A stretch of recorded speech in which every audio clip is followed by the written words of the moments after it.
আল্লাহ রাব্বুল আলামিন সূরা বাকারা 274 নম্বর আয়াতে বলছেন আল্লাযিনা ইউনফিকুনা আমওয়ালাহুম বিল-লাইলি ওয়ান-নাহার সিররান ওয়া আলানিয়া ফালাহুম আজরুহুম ইনদা। আসসালামু আলাইকুম রাহমাতুল্লাহি ওয়া বারাকাতুহু। প্রিয় দর্শক, আমার পিছনে আছে মাওলানা মোহাম্মদ মিজানুর রহমান ভাই এবং ওনার কাছে আজকে আমি একটি গুরুত্বপূর্ণ কথা জানবো।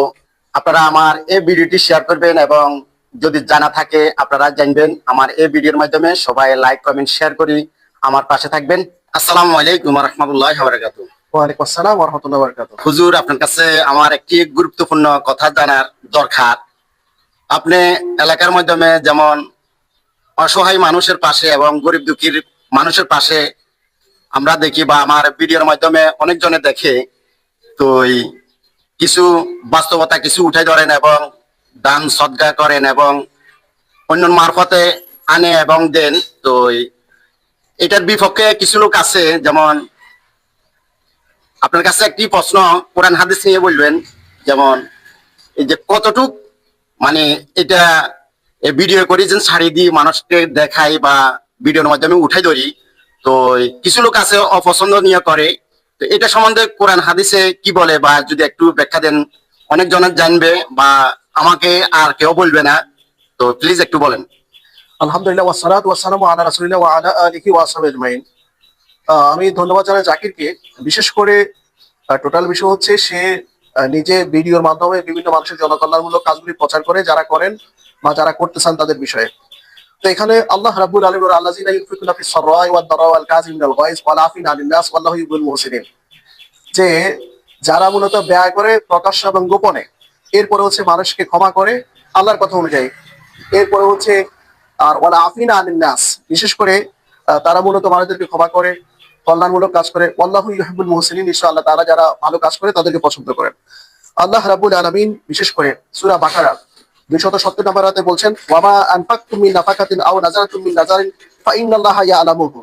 বিশেষ করে তোমরা যা কিছু ব্যয় করো অথবা যে কোনো কিছু তোমরা মান্নাত করো, তা সম্পর্কে আল্লাহ অবশ্যই জানেন।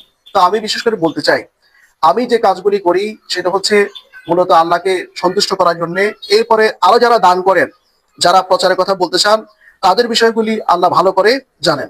এরপর আল্লাহ রাব্বুল আলামিন সূরা বাকারা 274 নম্বর আয়াতে বলছেন আল্লাযিনা ইউনফিকুনা আমওয়ালাহুম বিল-লাইলি ওয়ান-নাহার সিররান ওয়া আলানিয়া ফালাহুম আজরুহুম ইনদা রাব্বিহিম ওয়ালা খাউফুন আলাইহিম ওয়ালা হুম ইয়াহজানুন। আল্লাহ বলেন, যারা তাদের সম্পদ থেকে ব্যয় করে রাতে ও দিনে, গোপনে ও প্রকাশ্যে, এবং তাদের জন্য রয়েছে রবের নিকট তাদের প্রতিদান, আর তাদের কোনো ভয় নাই এবং তারা চিন্তিত হবে না। তো আমি এই বিষয়টি আলোকপাত করতে চাই। অনেকে আসলে আলোচনা বড় বিষয় না। বড় বিষয় হচ্ছে আল্লাহ রাব্বুল আলামিন বিশেষ করে মুহাম্মদ সাল্লাল্লাহু আলাইহি সাল্লাম তাবুকের যুদ্ধের সময় ওই কাফিরদের বিশাল বাহিনীর মোকাবিলায় সাহাবীদের কাছ থেকে দান চেয়েছেন প্রকাশ্যে। যে যা পারছে নিয়ে আসছে, প্রকাশ্যে দানের বিষয়ে উৎসাহিত করা হয়েছে, আবার নিরুৎসাহিত করা হয়েছে। নিরুৎসাহিত হচ্ছে ওই ব্যক্তিকে, যে ব্যক্তি মানুষের কাছে চাইতে পারে না কিন্তু অবস্থা খারাপ। এটা কোরআন নির্দেশনা যে তোমরা তাদেরকে গোপনে দাও, যাতে করে তার সম্মানটা বাঁচে।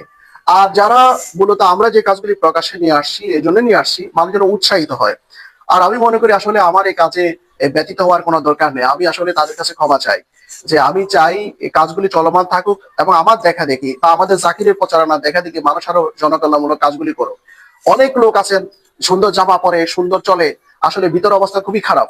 অনেক লোক আছেন দেখা যায় বিভিন্ন দায় দানা জর্জরিত হয়ে তার বিটি মাটি বিক্রি করার উপক্রম আছে, কিন্তু লোকেরা তাই কোনরূপ সহযোগিতা না করে বরং বিভিন্ন আলোচনা সমালোচনা করে। তো আমি চাইবো যে সমস্ত গোলামরা দান করেন আমার মাধ্যমে, বা আমি নিজেও দান করার চেষ্টা করি, সেই হিসাবে এই কাজগুলি যেন ভালোভাবে নেয় এবং জাকিরকে উৎসাহ প্রদান করে। আর প্রকাশ্যে দানের বিষয়ে কোরআনে উৎসাহিত করা হয়েছে, গোপনে উৎসাহিত করা হয়েছে। এসব কিছু মিলিয়ে আল্লাহ রাব্বুল আলামিন, যে আল্লাহ জানেন তোমাদের দান সম্পর্কে, মূলত আমাদের দানগুলি পরকালমুখী হয়, আল্লাহ সন্তুষ্টির জন্য হয়। আমি সেজন্য সকলকে ধন্যবাদ জানাই। আসসালামু আলাইকুম।